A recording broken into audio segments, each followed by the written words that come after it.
मतीन भाई, आपका शुक्रिया हमारे साथ जुड़ने के लिए। तो अब तो फाइनल यहाँ शुरू हो गया मामला, और आपने देखा बीजेपी ने यह तय किया है कि 543 लोकसभा क्षेत्रों से हर संसदीय सीट से 5-5 हजार लोगों को विजिट कराया जाएगा अयोध्या। समझ में आया आपको कुछ? फ्री में।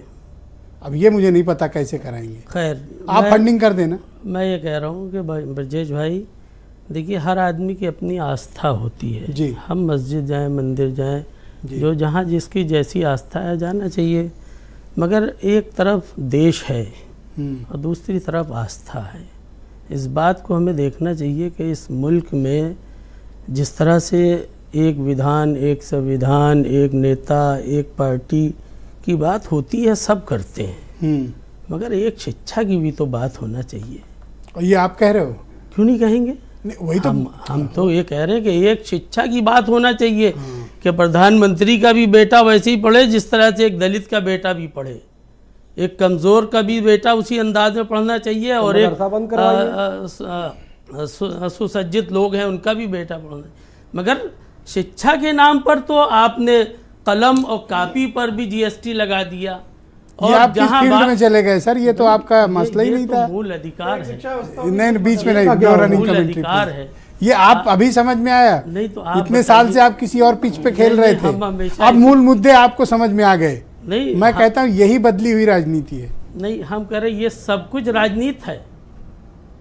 वहाँ पर उन कमजोर तबकात को जो शिक्षा से वांछित हैं उनको शिक्षा देने का काम ना करके उनको एक ऐसी भांग की गोली खिला दी जा रही है कि जिसमें वो सब बहते चले जाएं, और वो बहने मतलब कोई हिंदुत्व की बात करे तो आप कहेंगे कि उस भांग का नशा किया हुआ है। वो सियासी फायदा हासिल करना चाहते हैं।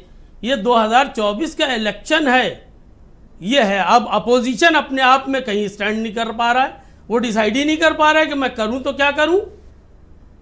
यह है कि अभी से लग रहा है कि सीधे सीधे वो कर तो रहे हैं सुरेंद्र राजपूत भी। आप दोनों बड़ी पॉलिटिकल पार्टीज के लोग यहाँ समाजवादी और कांग्रेस के हैं, ये डिसाइड ही नहीं कर पा रहे। आपके किसी सवाल का जवाब दिया हो इन्होंने? मुझे तो आप क्या डिसाइड किए हो? आप क्या शिक्षा और जीएसटी पे बात कर रहे हो? ये काम पहले कर लिया होता आपने। इस मुल्क के 60% पिछड़ी जाति के लोग हैं, कहां पर मौजूद हैं बताइए? जाति जनगणना के आधार पे आप देख लिए 60% तकरीबन पिछले। मतीन भाई, और उनको शिक्षा नहीं मिलना चाहिए। रुकिए तो, सिर्फ 5 किलो मेरी बात तो सुन लो एक सेकंड। ये कभी आपने मुद्दा बनाया? आज पहली बार आपके मुख से मैं कोर इश्यूज की बात सुन रहा हूँ, और इस डिबेट पे पैनल में बैठा हर कोई और दर्शक भी हैरान होंगे। अब वो हैरान है कि जो बड़ी विपक्षी दल है वो समझ ही नहीं पा रहे कि हम करें तो क्या करें, अयोध्या जाएं या ना जाएं।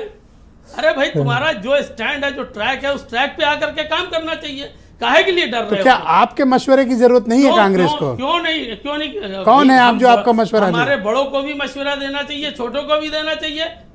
जब आप उस पिच पे हमेशा फेल रहे हो, जो मेन ब्रांड जिसका है वो उस ब्रांड पे खेलने दो। आप काहे के लिए उसके ब्रांड पे जा रहे हो?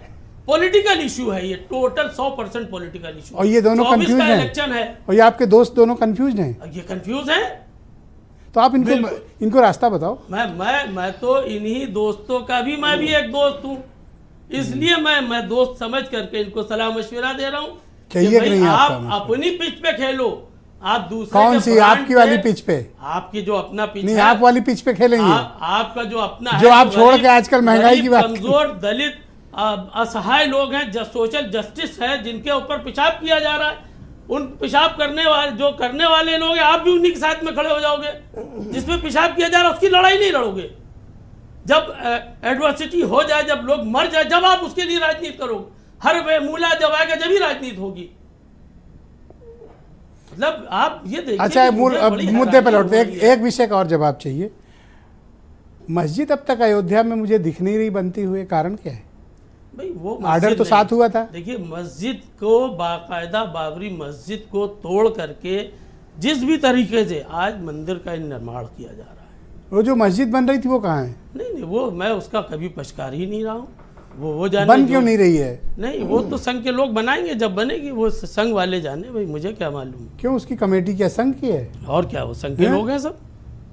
आप देख लिए भाजपा का वो राष्ट्रीय अध्यक्ष है, कौन है? मतलब कोई सुप्रीम कोर्ट के आर्डर को माने और उसको तामील में ले आए, तो आप उसको कहोगे? सुप्रीम कोर्ट ने इस बात को माना है कि बाबरी मस्जिद को तोड़ करके तोड़ा गया है वहां पर, और उस मस्जिद की जगह के मैं ये नीचे जानना कोई चाहता भी हूँ कि मंदिर मस्जिद या बन कोई क्यों नहीं पा अवशेष रही नहीं है, वो बन क्यों नहीं पा रही है? आप लोग कुछ पता किए? इनका तो बन के तैयार हो गया, 22 तारीख को उद्घाटन है, आप लोग का कहाँ है? उसमें हमारा कोई इंटरेस्ट नहीं है। वो तो भाजपा वाले और संघ के लोग, जब उनको लगेगा 24 में कोई कमी कहीं पे नजर आ रही है तो उसको भी करेंगे वो। ठीक है, मैं डिबेट